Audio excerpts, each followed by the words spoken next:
On today's episode, I'm joined with Redemptorist priest, Fr Paul Turley. Today we talk about his inspiring story, becoming a Redemptorist, his travels in Brazil, and even more. So stay tuned to check it out.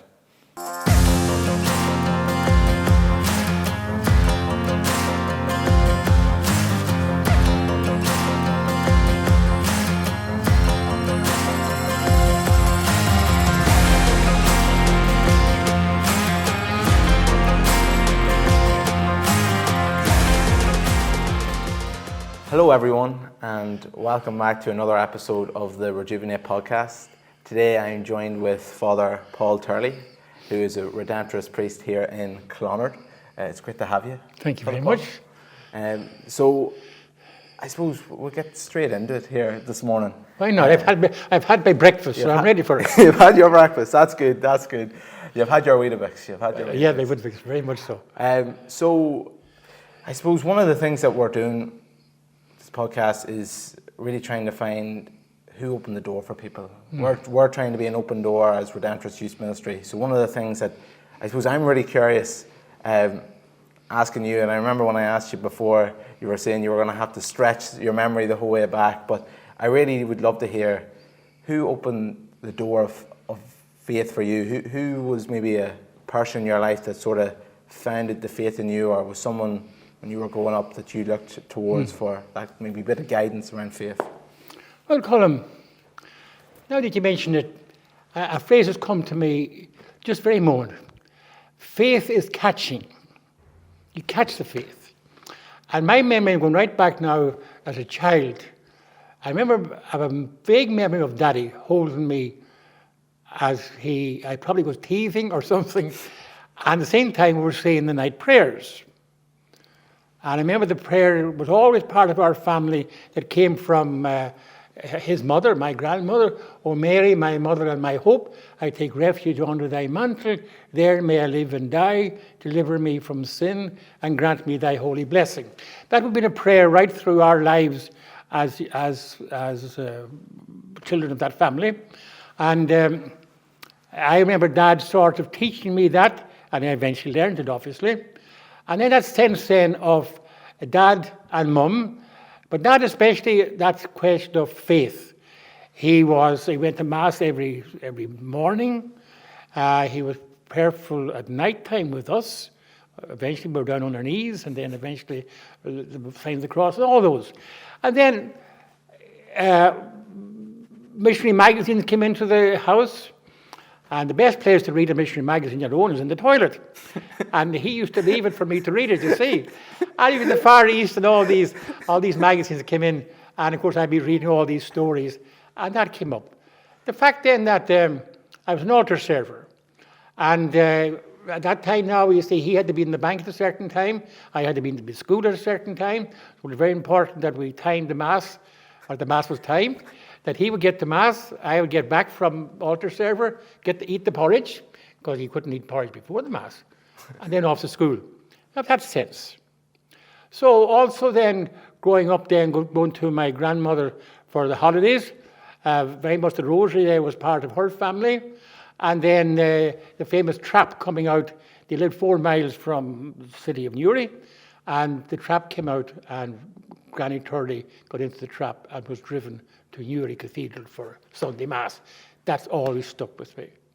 So that sense then, I caught the faith, be blessed with it.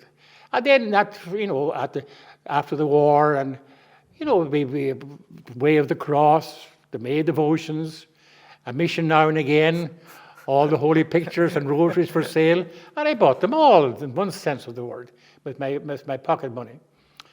Then the seminarians would come home at holiday time from Maynooth, from All Hallows, from Wexford, Waterford, Kilkenny, all these colleges.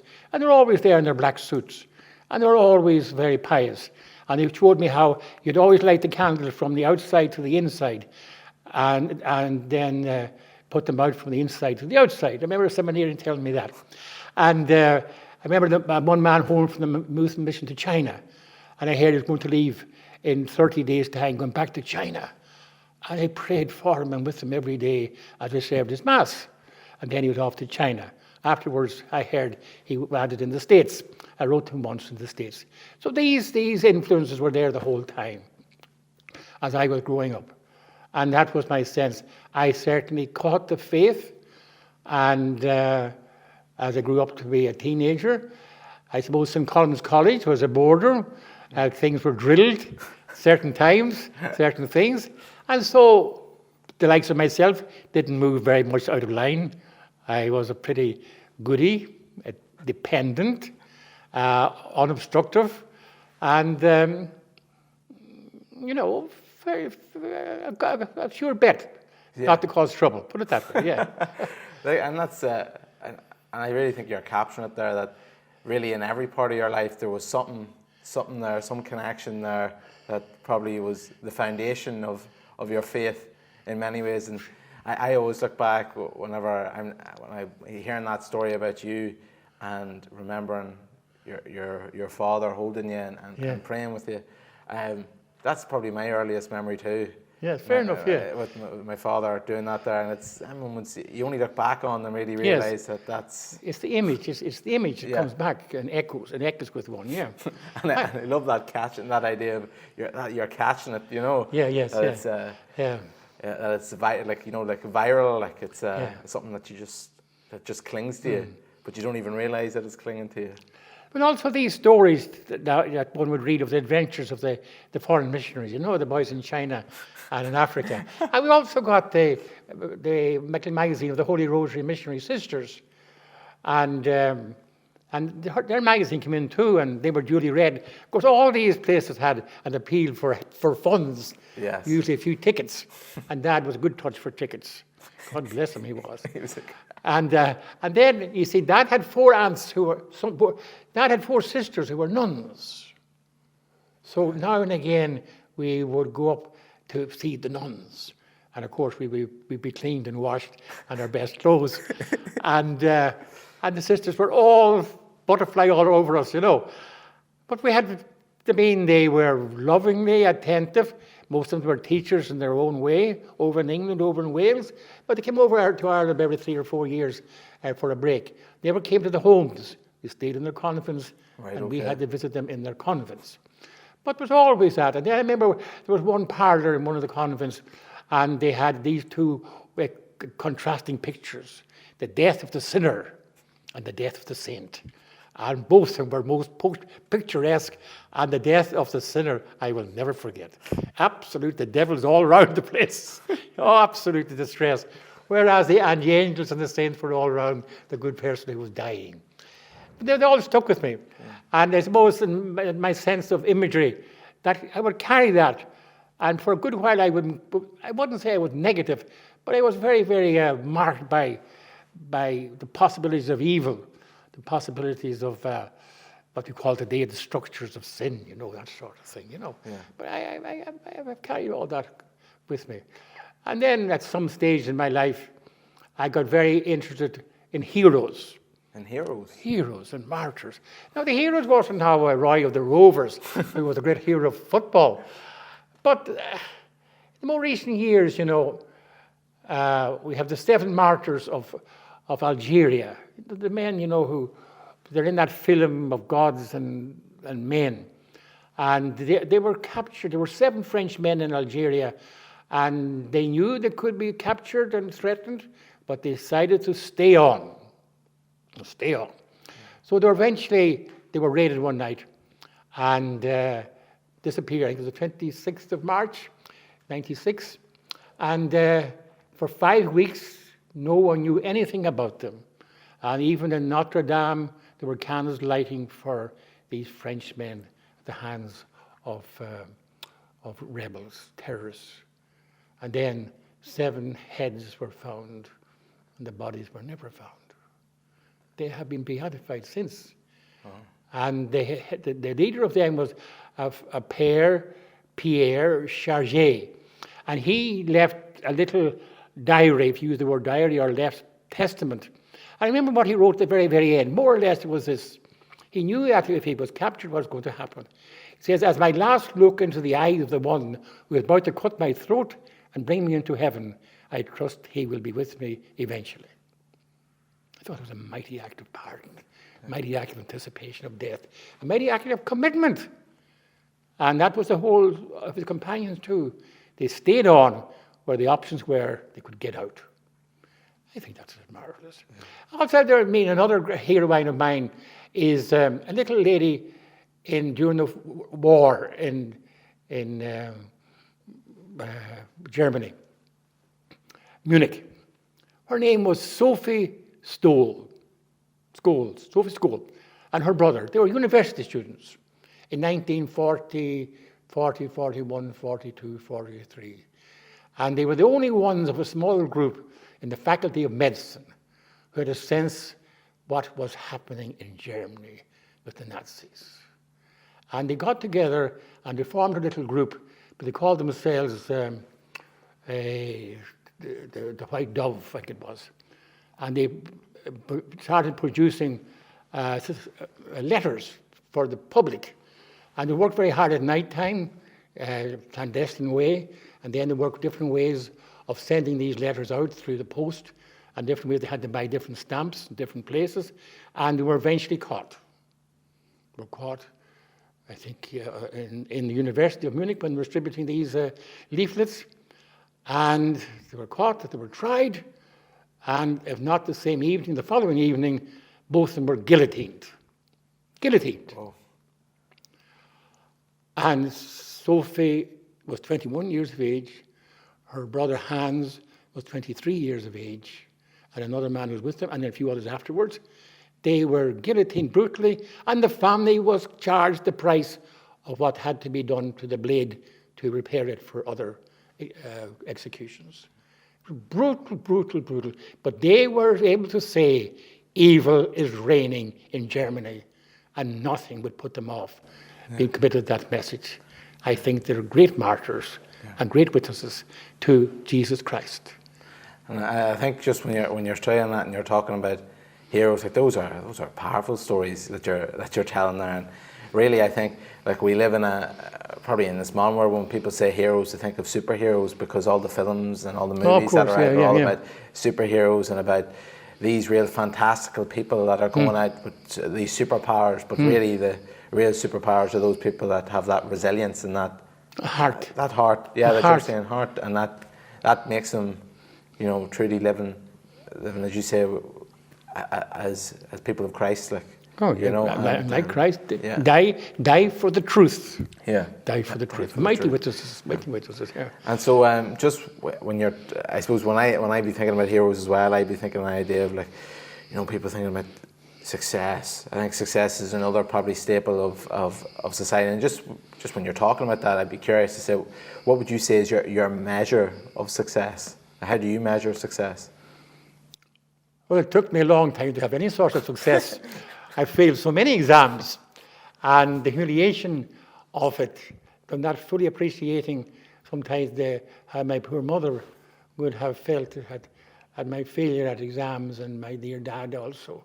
Because they actually paid something for these sort of grinds that one would get to try and bring one up to standard. Sure, I was so later on in life, I have to admit, because I survived all these awful humiliations of failures of exams by compassionate people later on. But one of the commandments I learned was the 11th.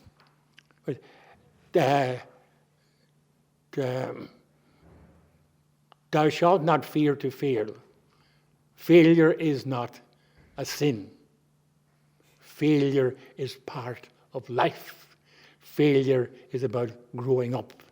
Now, it took me a long time to grasp that because I was achieving failures in a whole lot of different ways, which was setting me back and making me terribly self-conscious and terribly nervous in class and otherwise, and very self-diffident, I suppose, might be the word. So, but then sort of got around there and you see reading and knowing of others. You take Mother Teresa. I always remember that incident, whether what way you place it or not. A young reporter came up to her sometime after one of these famous breakfasts she would have had in the States celebrating her Peace Prize. And this reporter of the mother, you have been a wonderful success. To what do you attribute it? And she said, young man, success is not a gospel value. Faithfulness, fidelity, constancy, that's the gospel value. And that's the meaning of life, faithfulness and keeping at it. And you take now, these days now, we here in Clonard are remembering our beloved Father Alec Reid. He died 10 years ago. Man, Alec worked for the best part in and off, sometimes terribly intensely, at great risk to his health, for the best part of 35 or 40 years, whatever it was, to try and get these heads together of these people who had different types of mindsets, different types of belief systems, to try and this famous word, dialogue. Not shout at one another, listen to what the other is saying, and take it on board. And that's the very thing now that Pope Francis is trying to get us to do during this synod. Listen, you scoundrels. Don't anticipate what might be said. Just listen. So, I mean, there are a lot of phrases around about listening. And it's an art, of course, and perhaps it made me a great listener myself, but I am aware of it. So, failure. We had a great Redemptorist called St Clement Hofbauer. He was German, and he grew up in what we call today Moldavia, Czech Republic of today. And he was an aspiring young man. He didn't have any great facilities in education early on. And he was a type of hermit and a type of pilgrim. And himself and a friend would walk to Rome, now and again, just, I won't say to pass the time, but they went to Rome anyhow, 2 or 3 times. And this time they went to Rome, and they decided to go to the first church that was open that had Mass in it. And sure, that was the Redemptorists, the Reds. And he went there, and he was caught.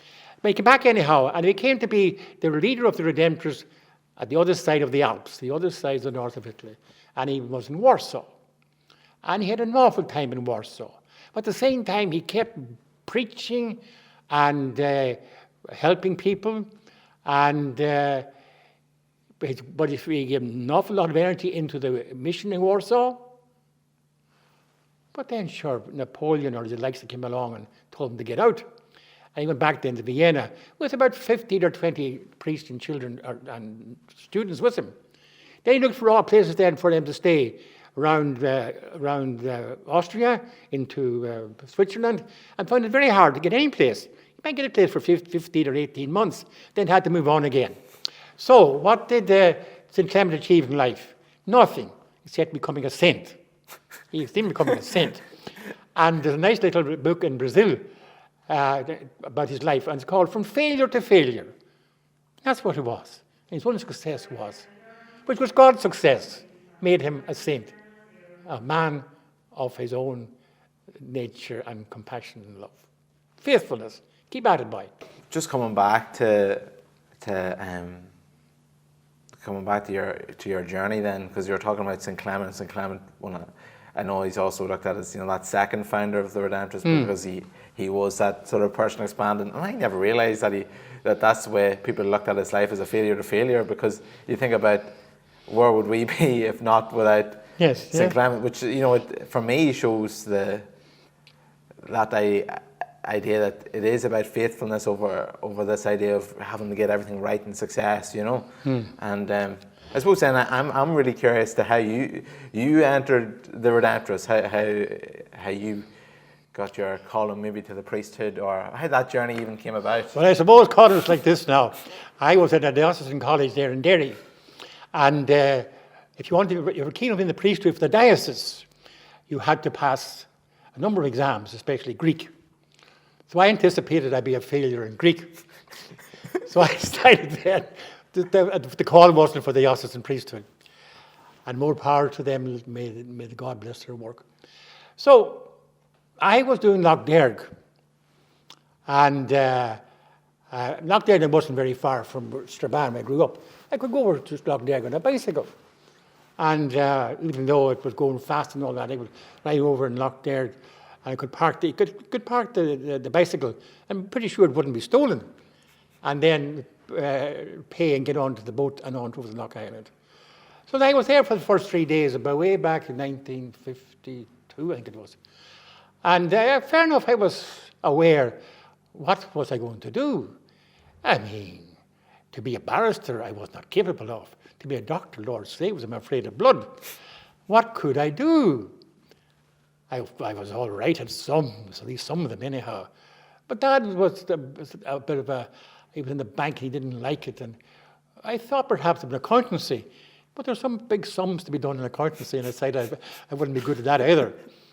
So anyhow, on Loch Derg now, there was an old image of Our Lady of Perpetual Help, a gift to Loch Derg from the General of the Redemptorists in 1909, who happened to be an Irishman.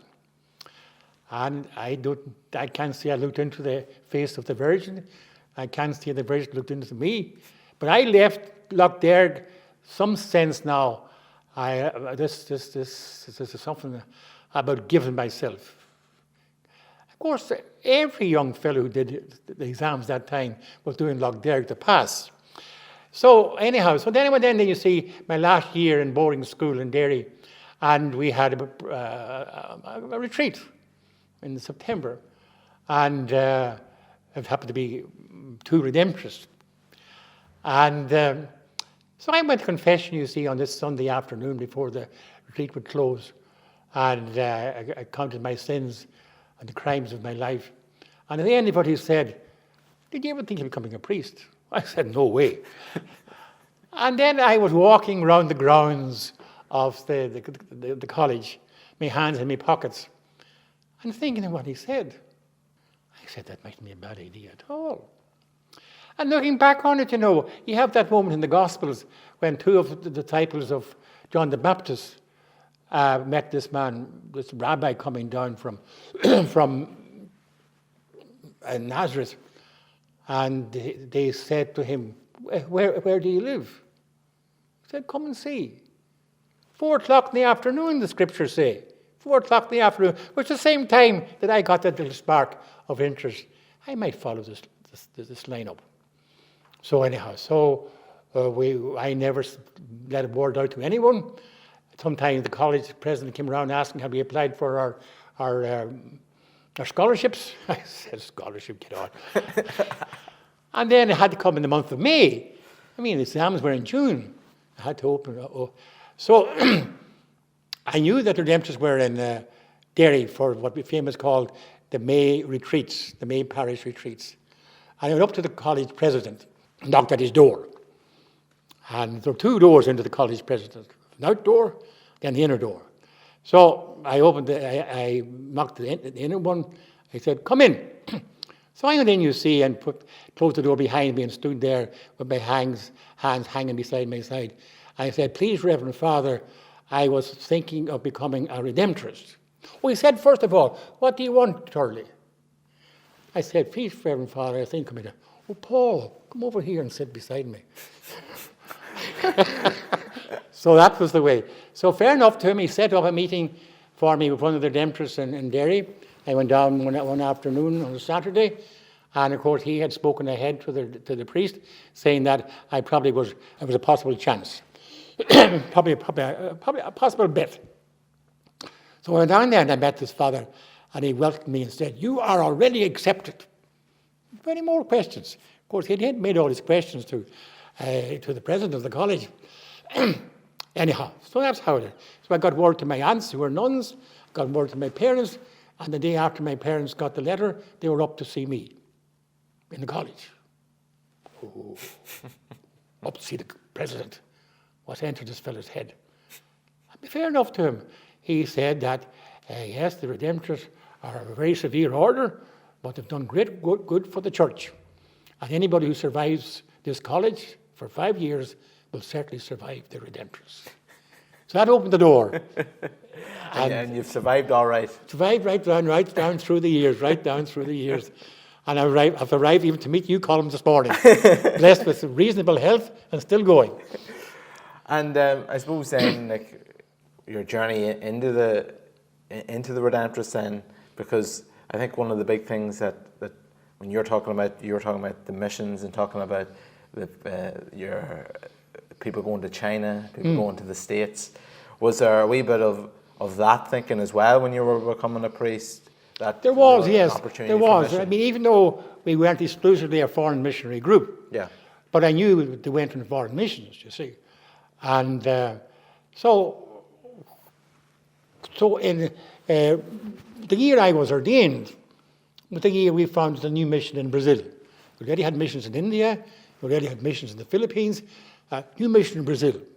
Pelé, the footballer, coffee, and the dance, the Zamba, and the carnival. There were three things I knew about Brazil.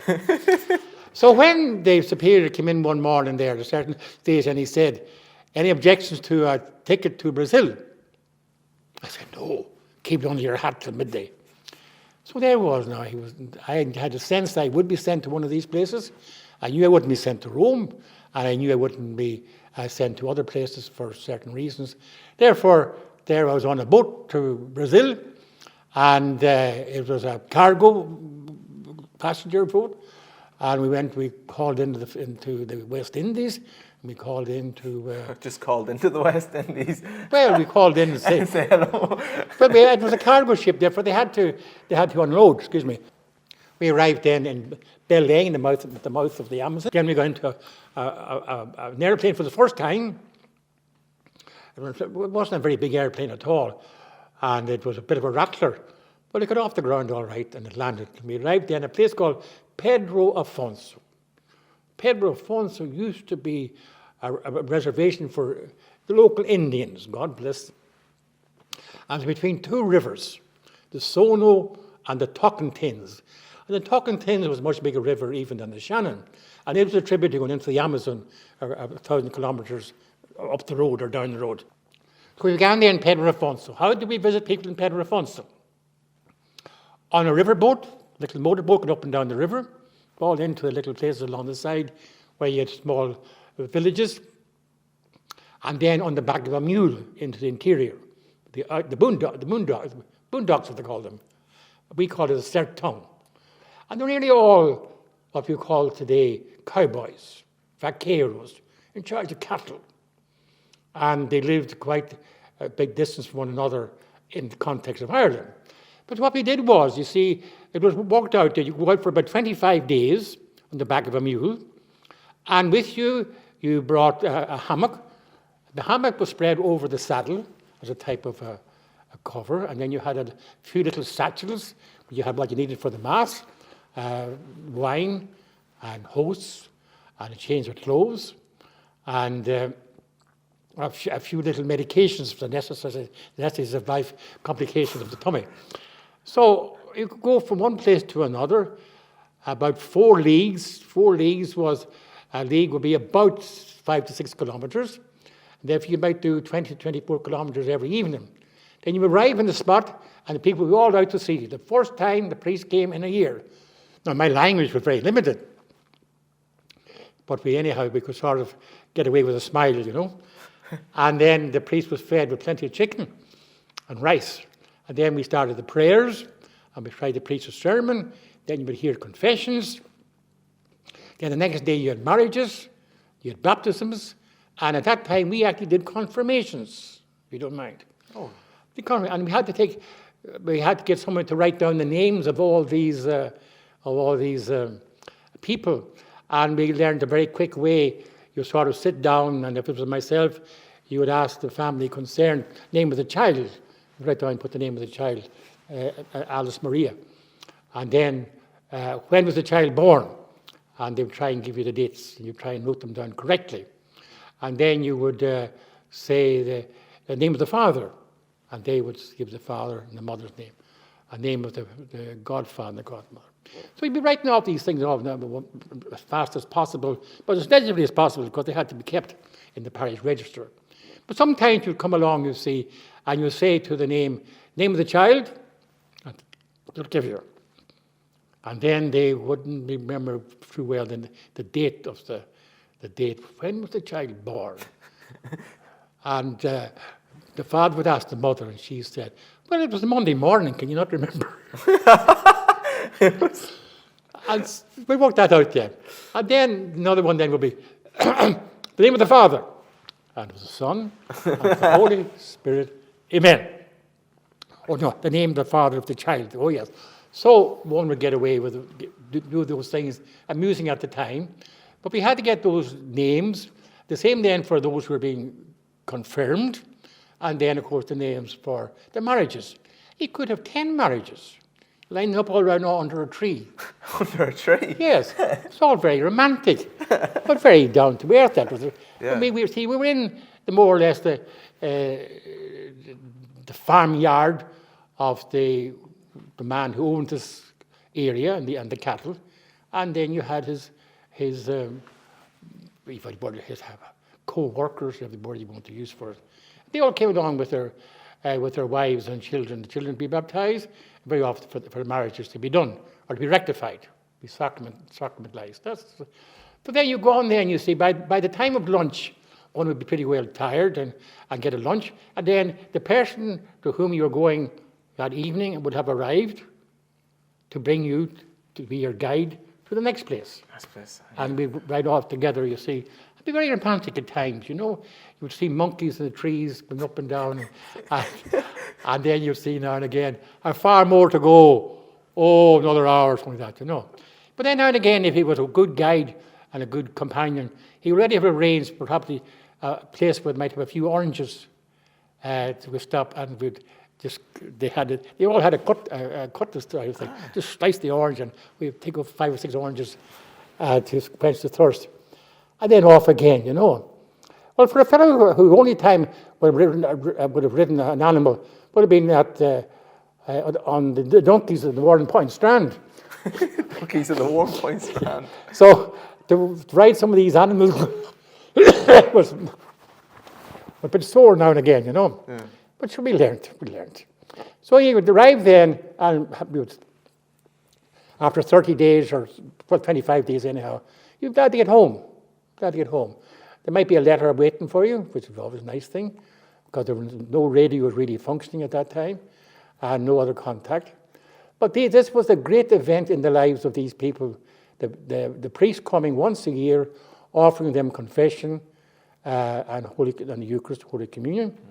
And then gradually over the years, we were able to structure a teacher for the place, or a catechist for the place, and have some sort of a sense of community, what we called it, basic community, and some sense then of Sunday observance.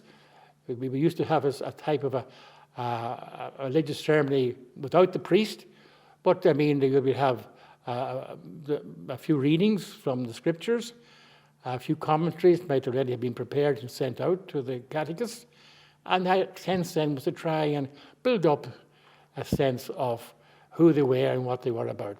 These were people who at the most would have seen a priest once a year, and perhaps some even less so. So that was at the beginning. But it was, sure, we were like John Wayne riding into town. That's what it sounds like, yeah. Sounds, yeah, you know, and it really was. And you could write big long letters for Christmas and all this sort of thing. But there you are, that's what it is now. And what year, what sort of years was this? What time period was this that you were? Well, no, I arrived out in 1962. 62, just before the Vatican began. Oh, Vatican, right, yeah. Just before it began. And for the second half of 62, all through 63. Then I went to another place all through 64, 65. 1964, we had a coup d'etat in Brazil. A military dictatorship took over the place. And we had to be very careful of our monies. We didn't know whether to grab all the bank accounts of foreigners, all this sort of business. Not that we had a bank account in where we were, but we had it in another city. That sort of business. So, I mean, these were adventures, and we were made for it. We were young. We had been 6-7 years locked up in a seminary without ever getting home. And now you were let loose. We were let loose in the wild, and the bishop was very far away.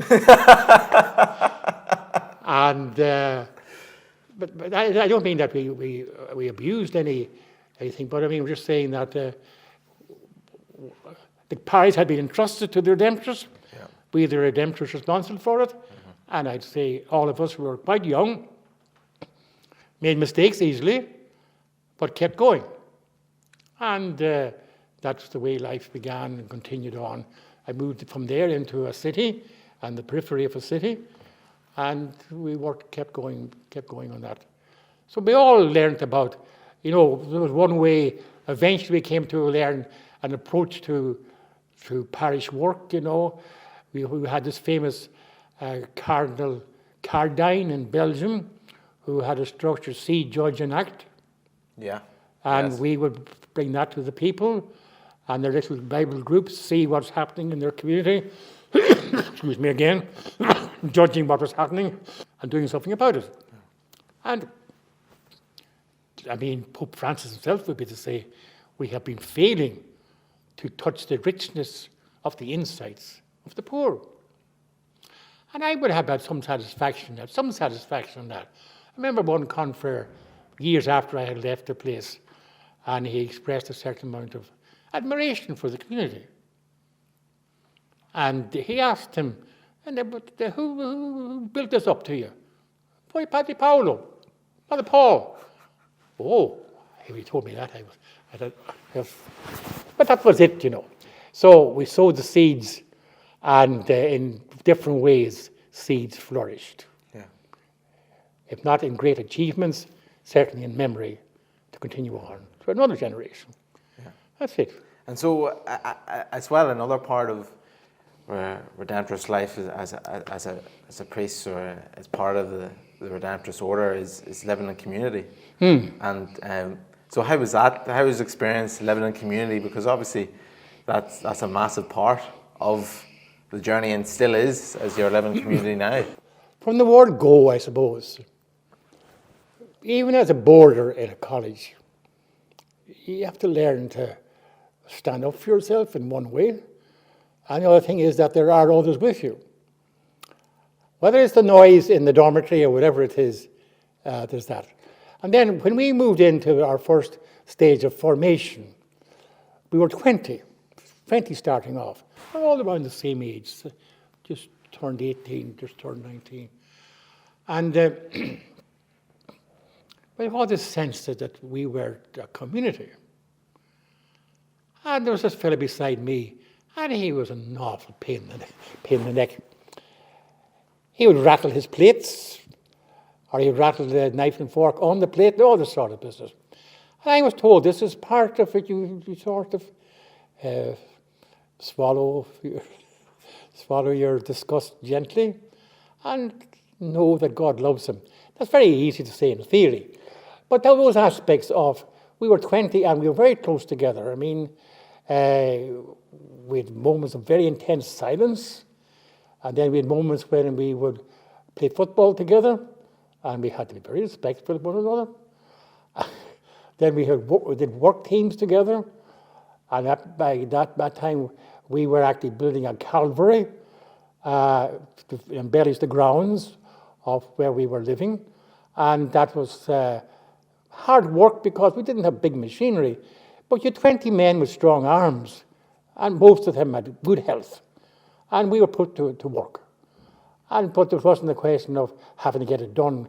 It might be 3 or 4 hours every week or something like that, Yeah. But that sense of that we worked together. Because we were supposed to be a team of missioners who would also work together, who go out in 2s and 3s to the parishes. And there was that aspect too, of the older man, the younger man, all this sort of business.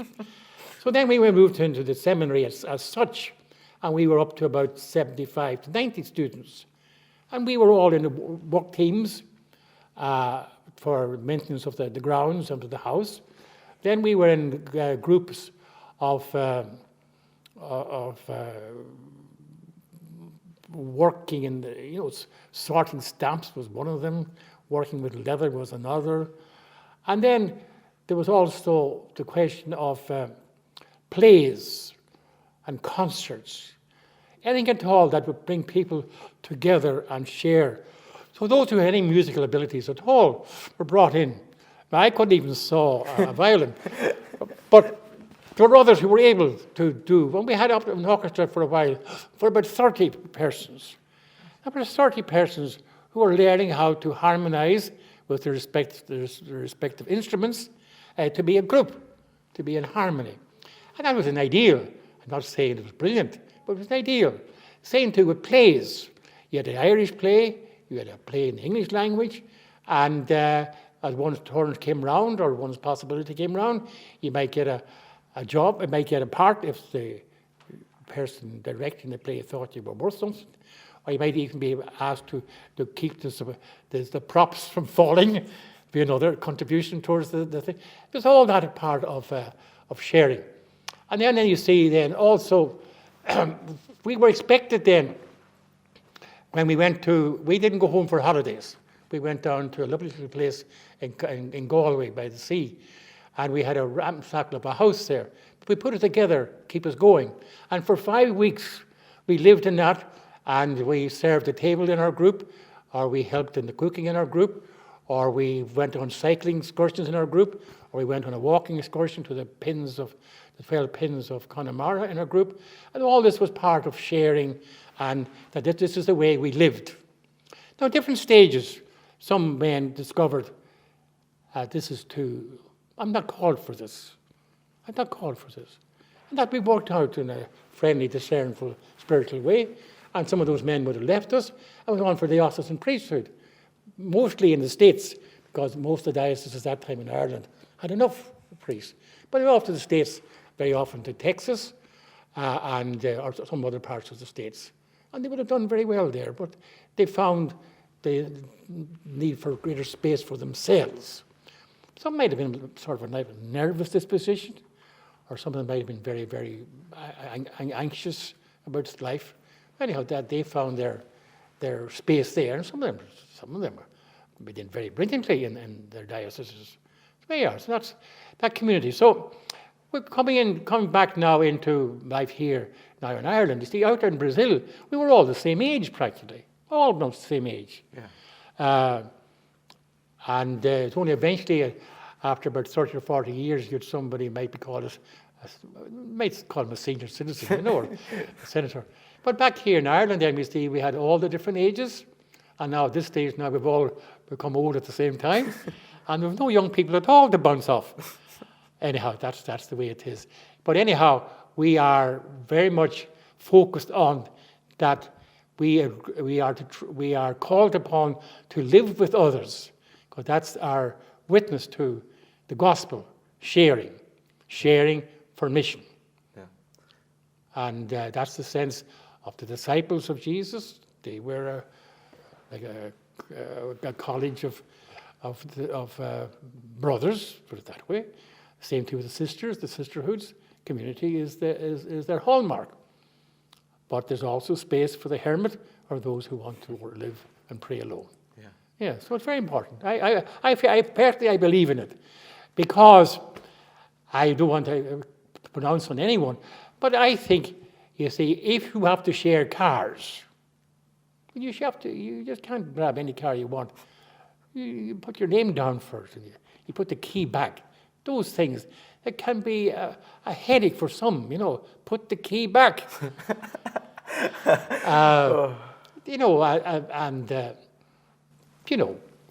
We don't have our own money as such. Yeah.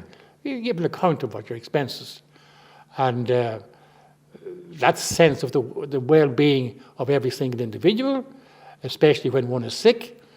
And we had a custom here, we were buddies to be a buddy to a confrere who was ill. We might have a man in a nursing home, so-and-so might be a buddy to that man, and go over there every second or third day to the nursing home, and would buy a newspaper for him, or whatever he wanted, especially while he was in the nursing home. That sense of being in the name of the community, one was a presence to that man. That aspect of it. Yeah. That's getting probably more and more demanding now, of course. Yeah. And I'm listening to you there, and I loved when you were talking about, nearly like the sense of community is inspired by the Christian message, and that's something that we're trying to do is when we're working with young people is to be inspired by the Christian message. So I suppose What inspires you about the Christian message? Oh, okay. Well, that reminds me of, I wrote a little thing down here. It comes up in the office of readings that we say every day. And I'm going to read it here now. Listen. How great a tale that there should be in God's Son's heart a place for me, that on a sinner's lips like mine, the cross of Jesus Christ should shine.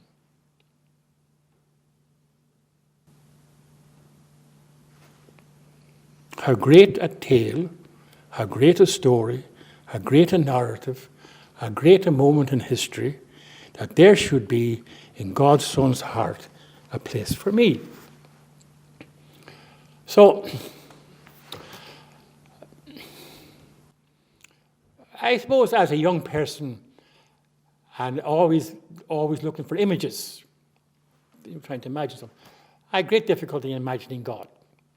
And of course, we had this awful negative image of God, very much most of my time anyhow, as a policeman. And the God knew everything and sort of noted everything and all that sort of a threatening presence. And I would have carried that an awful lot. Sometimes I would have imagined that there would be something like a person making a film of the biography of some outstanding person. And if I was this outstanding person, how would we come across in the film? Excuse me. But I remember about 40 years ago coming across a little phrase, and the story can be told in many ways. The story is, that I understand it was, a bus stop, and it's pouring rain. And this gentleman comes up to take his place in the bus stop, and he sees that the person already waiting there is reading the scriptures. And he says to him, I see you like God's word. And the man reading the scripture says, yes, God is very fond of me.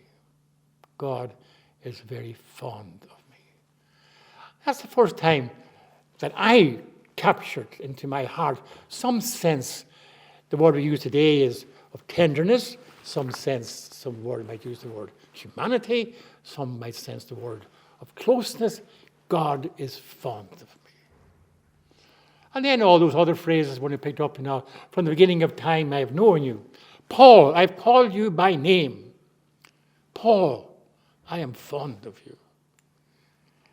But that too trickled down from my head with all its academic, intellectual, frozen notions of things. It trickled down that into my heart. It was a good chunk of my life, put it that way. Yeah. God is very fond of me. Yeah.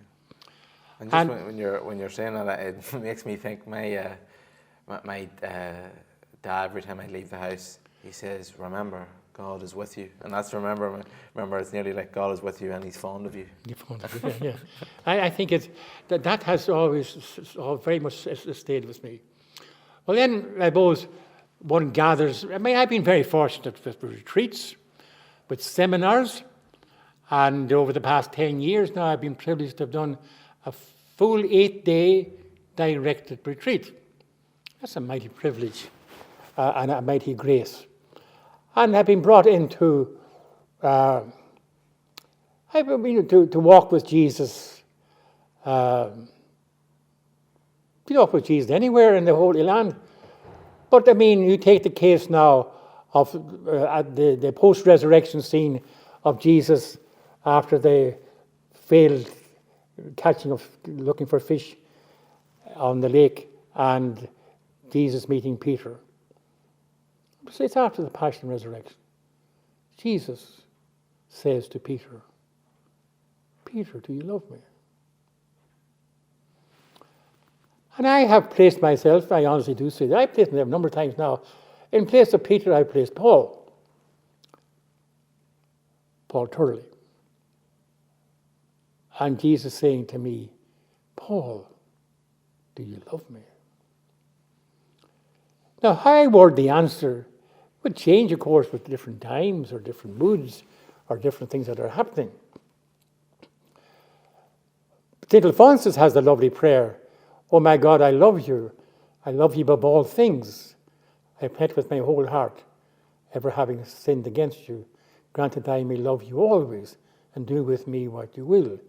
Grant that I may love you always." So love is a gift. It's God's gift to us. It's His grace, holiness, presence in us, participating in His life. God invites me to live His life. He has chosen me, He has called me, and He has loved me. And that love is the energy, the focus, the dynamism that keeps me going every day. When I wake up in the morning, Colin, whatever way my head works at times, God calling me, as a wee tap on the shoulder sometimes, God saying, "Paul, I have a few surprises for you today." "Oh Lord, what are you up to now?" And then in the morning, the Lord fills me with His love. That's one of the lovely phrases I have in the morning. In the morning, the Lord fills me with His love. So I can only be filled insofar as I'm empty of all my clutter. My clutter of self-pity at times, my clutter of being anxious about pains, I suppose, or anxious about meeting some people for a dialogue later on in the day. But then at the same time, it comes back, you see, I have a prayer which says, "In the morning, Lord, dress me in your beauty, so that I may reveal you to others." Dress me in your beauty, Lord. One of the great wonders and beauties, one of the great wonders of the world is beauty. And one of the great, if you use the word properties, of God is His beauty. God is beautiful, and He shares that with us. And that's what is the meaning almost of trying to live, to enjoy the beauty.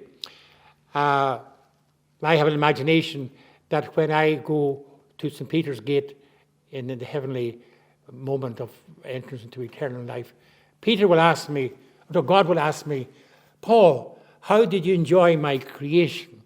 How did you enjoy my flowers, my shrubs, and my seafronts?" And that's a challenge. And that's all now John Paul or Pope Francis, the beauty of creation.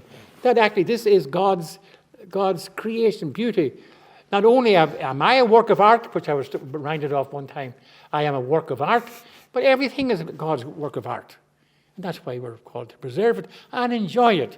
So in that sense then, God is in everything.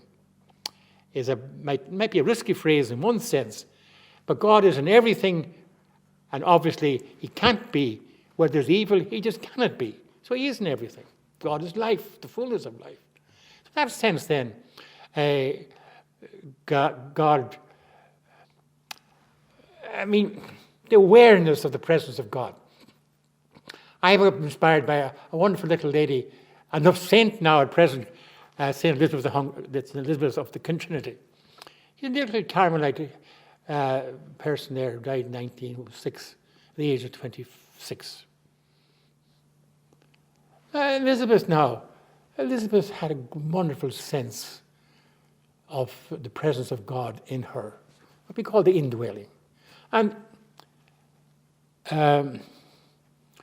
she had an awful disease at that time, for which there was no remedy, no medication, Addison, which destroyed her breathing exercises. But she was still able to even more and more want to be part of the sufferings of Christ on the cross. And she would identify herself embracing Christ on the cross, which I don't think Turley has got that far yet at all. But that sense that it's there. The only way to God is with Christ, through Christ, in His suffering. In some context of suffering. Now, it mightn't be physical suffering at all, It might be actively suffering, putting up with some difficult colleague that's in the community, or some unfortunate misunderstanding or something like that. That's also an aspect of the cross. I suppose my struggle with failure in the past was part of my cross. Yeah. At least I'm trusting it as a portion of it anyhow. But that sense of, Elizabeth of the Trinity, she's a lady now, and she would have said in her prayer that she would ask Jesus to incarnate himself in her, that she would become him, if you know what the meaning. So that what she does would be him in her. And I have that context awareness of it to a certain extent anyhow. When I go to the parlour or when I hear confessions, in some sense, this is a compassion of Christ expected of me, and I trust I am being the presence of Christ to others. And there is a little satisfaction there and again when somebody might say, "Thank you, Father, that was a great confession." So the privilege of that is a privilege of being what I've referred to as being an ordained minister of the gospel. And to live up to that then in my own personal life, in my own confessions, in my own prayer. And it's, you can never take it for granted. You never arrive. You're always traveling. And then there's also this business too, you see. St. Teresa of Lisieux, she would have said, one of her prayers would have been, "Lord, free me from self-sufficiency, that I can do it my way, or the way I want to do it." Yeah. It's a mighty challenge to let go and let God. And God finds it very hard to get into us, because we have all these belief systems and structures and hang-ups and the wounds. And sometimes we're more comfortable with the wound than to let somebody at it. As we know ourselves, yes. So when you're thinking about, then I want to say, thank you for sharing your work of art with us today, and all the mysteries of your life with us. And I suppose if I was to go with one last final question, and everything that you've said and experienced, what would you say is the best piece of advice you have ever received? The best piece of I've worded it in such a way as God saying to me, "Paul, don't take me so seriously. I love you. I feel compassion for you. I understand your struggles. I know what you try to do. Let me hold you. And as you know yourself, in the end, all will be well. All will be well." So I look forward to meet the Lord. But at the same time, it's his call. Yeah. No, but thanks. I love that. Don't take